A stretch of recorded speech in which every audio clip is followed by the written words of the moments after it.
Salut les amis. Bienvenue sur votre chaîne amusante et passionnante. Allons-y. Notre destination d'aujourd'hui est l'Italie, plus précisément aux alentours de Venise. Nous ne parlerons pas des paysages à couper le souffle et des destinations touristiques mondialement connues. Au lieu de cela, nous allons nous éloigner un peu de Venise et atterrir sur une île verte et luxuriante. C'est une petite île située entre la ville de Venise et l'île de Lido. Cette île n'est pas célèbre pour ses bâtiments anciens ou ses paysages époustouflants. En fait, c'est tout le contraire. L'île cache des histoires sombres et des secrets terrifiants. Elle a acquis sa renommée à cause de son passé noir. Une île qui recèle dans son sol, sa mer et sous sa terre de grandes tragédies et injustices. Une île devenue une destination non pas pour les touristes ordinaires, mais pour des aventuriers et des amateurs de sensations fortes d'un autre genre. Je ne vais pas prolonger l'introduction plus longtemps.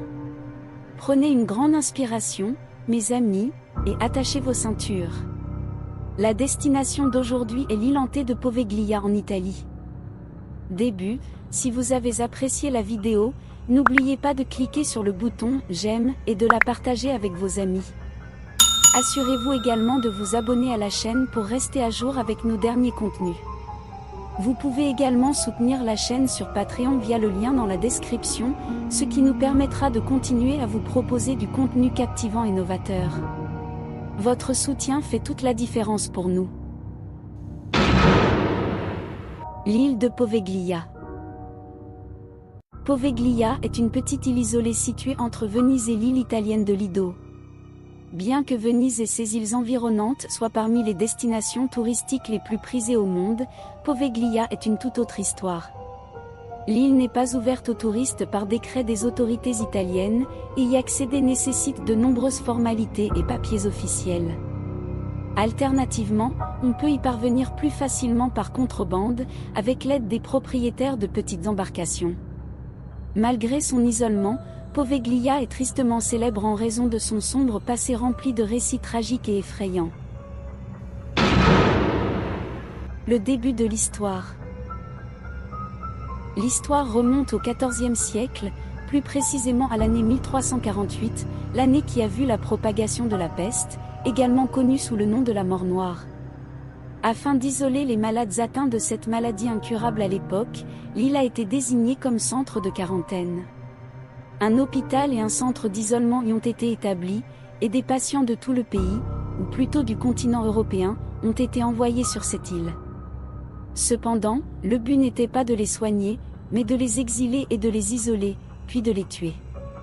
Les documents historiques, cités par de nombreuses sources, indiquent que la plupart des patients étaient traînés, torturés, et la plupart finissaient par mourir, non pas de la maladie, mais en étant brûlés vifs dans des crémations de masse.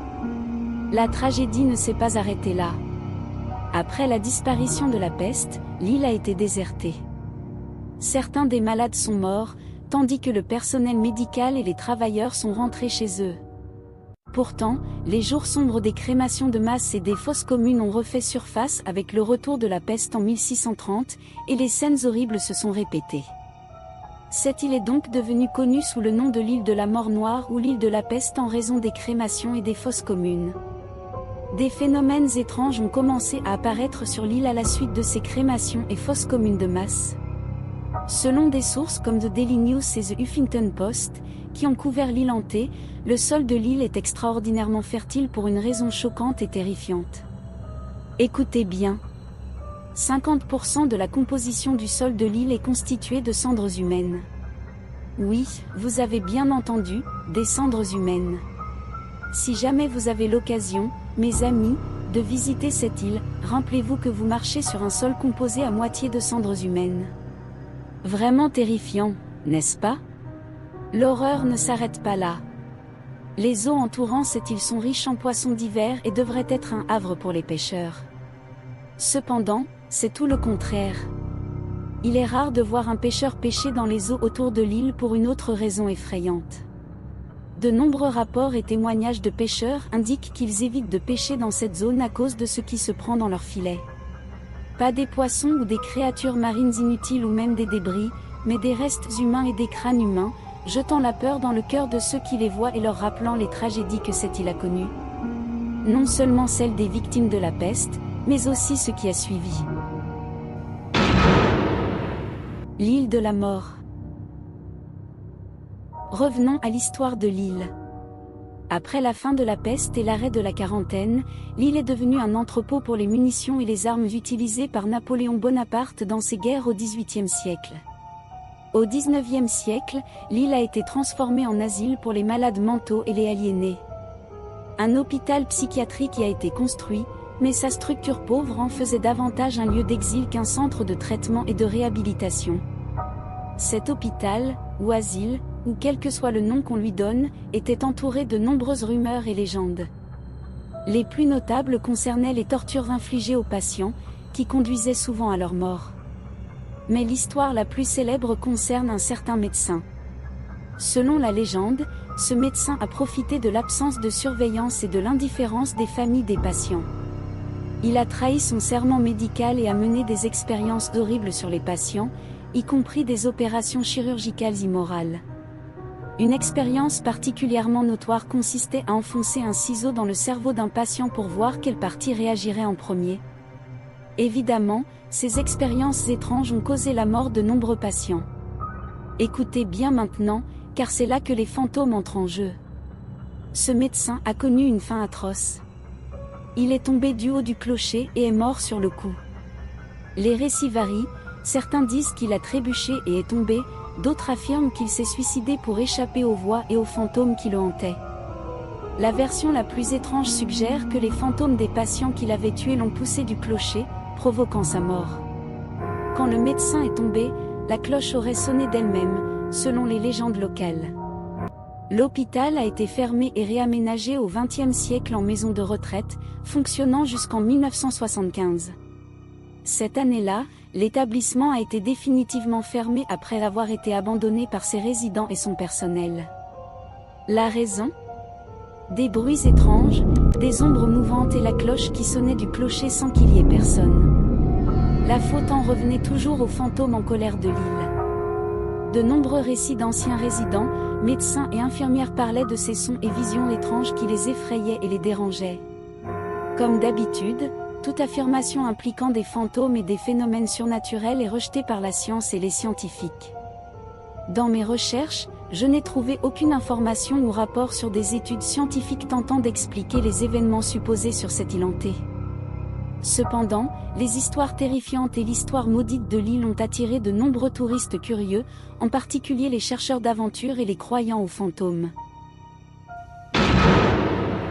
Chercheurs et aventuriers.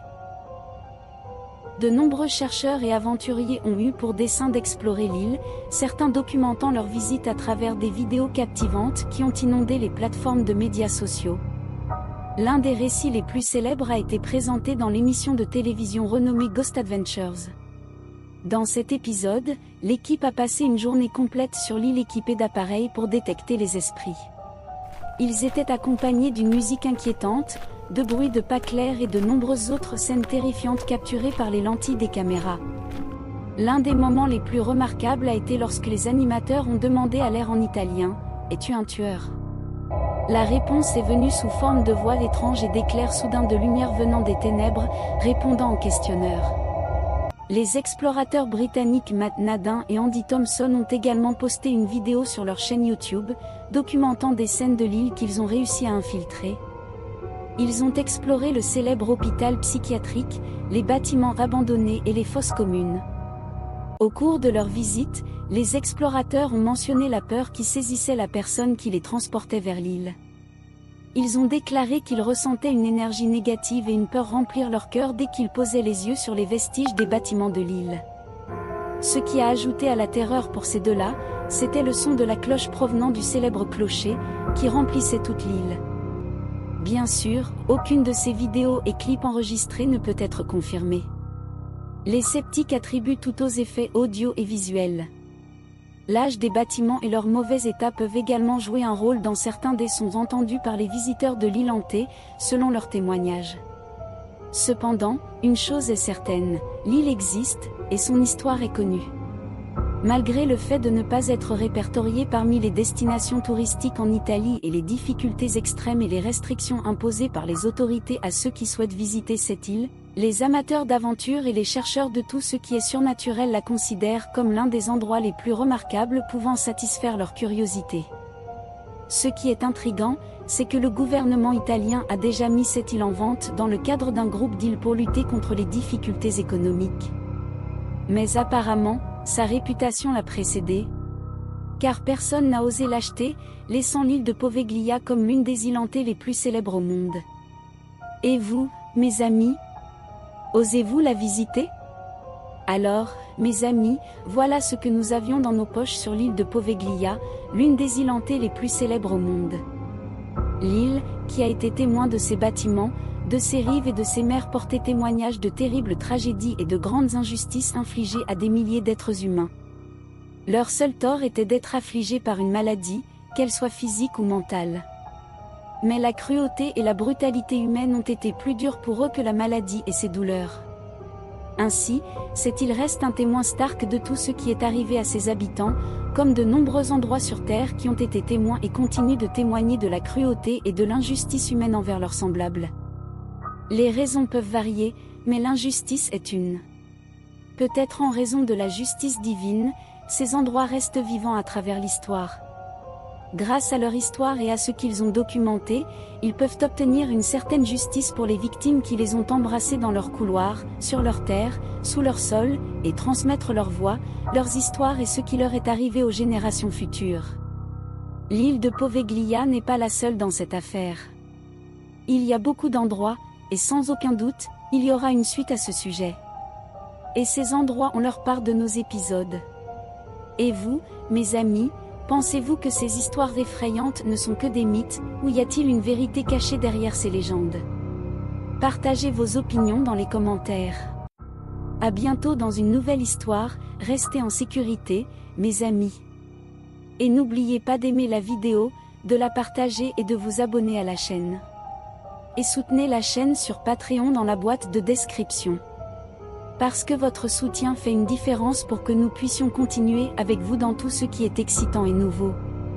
Restez à l'écoute.